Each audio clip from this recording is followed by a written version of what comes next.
That's a pretty bird right there. But anyways, so what we're going to be doing on this video is, this video's been one that a few guys have been waiting on. We're going to go bring my link belt LS78LC out of hibernation. Dad Strength's driving us back here right now. So we're going to see if the old girl will start. We're going to do some digging here pretty soon, so we figured we better get over here and make sure that she'll run and function properly, and see how it goes. So we'll get the truck where we want it, and then we'll do some more video and make sure everything was okay. But we seem to be having a starter issue, which it had a starter issue the last time I ran it last fall. So we're going to pull the starter off. I'm going to have my uncle rebuild it. But anyways, it's an LS78LC. It's got the wide undercarriage under it. As you can see, she's got a big footprint under her, which is nice because of where we dig. We go in some pretty soft situations, and having the wider undercarriage, wider tracks really helps out, and it gives it a lot more stability for digging, you know, over the side and stuff. So it's got a 1 yard Hendrix bucket on it. It's got, I put all new cable in it. I believe I'm running 60 foot of boom in it right now. I do have 80 foot of boom, and I have ran 80 foot in it, doing river projects. So this crane originally, when I got it, had a P160 Cummins in it, and the injectors were bad, and I couldn't get injectors for it. So what I done was we took it back to the shop, and we engine swapped it with a DT 466 International.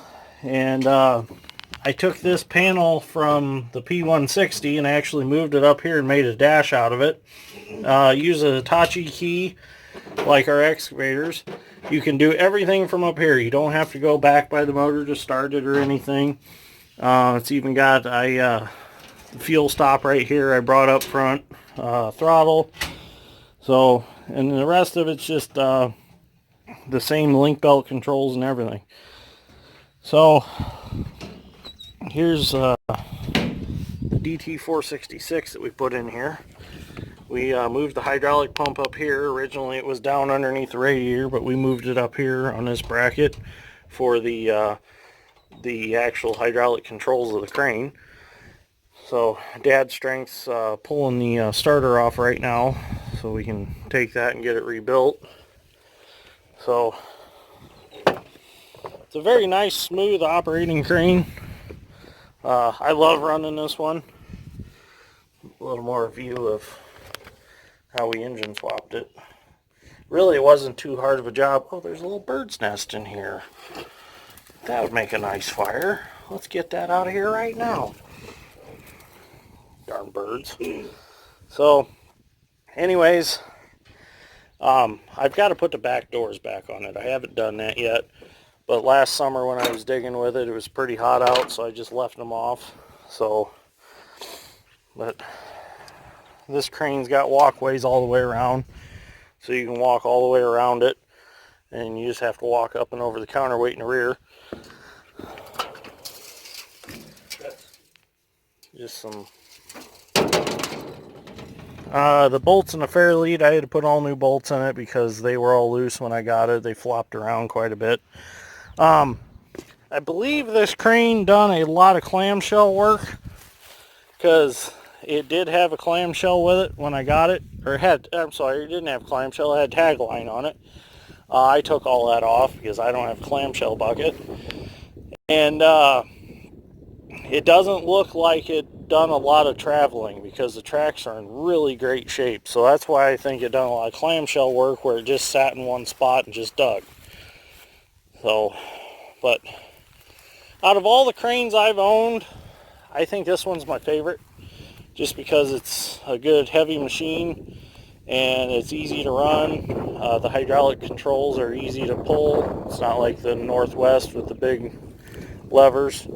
I had a Northwest 41, and that was a workout to run that crane, especially when the feather tip clutches or feather touch clutches weren't set right.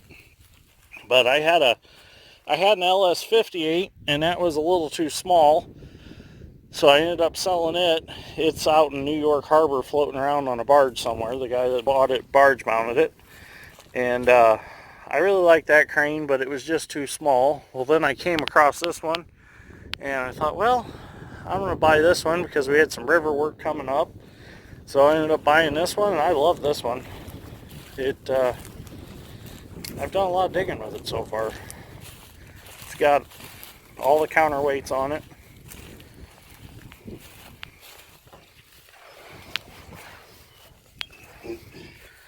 So anyways, if you like this video, give me a like and subscribe, because we're going to start digging here pretty soon in the next couple weeks. I just wanted to get over here and make sure everything was going to run when we do go to dig. So subscribe and you'll see digging videos. So we got the starter all off of it. This DT466 International engine was originally in a truck, and a friend of mine had it for sale when I was looking for a motor, and he's like, well, I got a really good DT466 that came out of a grain truck that missed a crossing, and it twisted the frame on the truck. And he said shortly before then they had major overhauled this engine. So I got a real good deal on the engine for it. Worked out perfect. It's nice and quiet. It's easy on fuel. It actually sits on the original skid. This is all original right here. This skid was what the P160 sat on. So we just made new motor mounts, welded them in. Actually, we made all the motor mounts outside of the crane, and we brought the engine in through the door here. What we done was we have some big jack stands. We set 6x6s on the jack stands, put strips of steel on top of the 6x6s, sat the engine on its motor mounts on top of the strips of steel on top of the wood, and we drug it in with a cable from the other side with the bobcat, and that's how we got the engine in here. So we didn't have to take any of the tin work off the outside. And then after we got the engine all in, I mounted the radiator. This was actually out of the same truck the radiator was. So everything works real good together. Plenty of power, quiet, and like I said, easy on fuel. So eventually what I'm going to do is I'm going to pull all the tin work off, and I'm going to sand it all and repaint it on the inside. It looks good on the outside, but on the inside the paint's flaking off, and you can see the original red because this crane was originally all red. So, but anyways, so that's kind of a tour of my dragline, and I know it wasn't too exciting without it running yet, but I'll get some videos digging with it and stuff. So we're gonna take that starter back to the shop. It looks like mice peed all over the shaft in it and rusted it up, so we're gonna run her back to the shop and fix it. So anyways, that's the tour of the crane for now.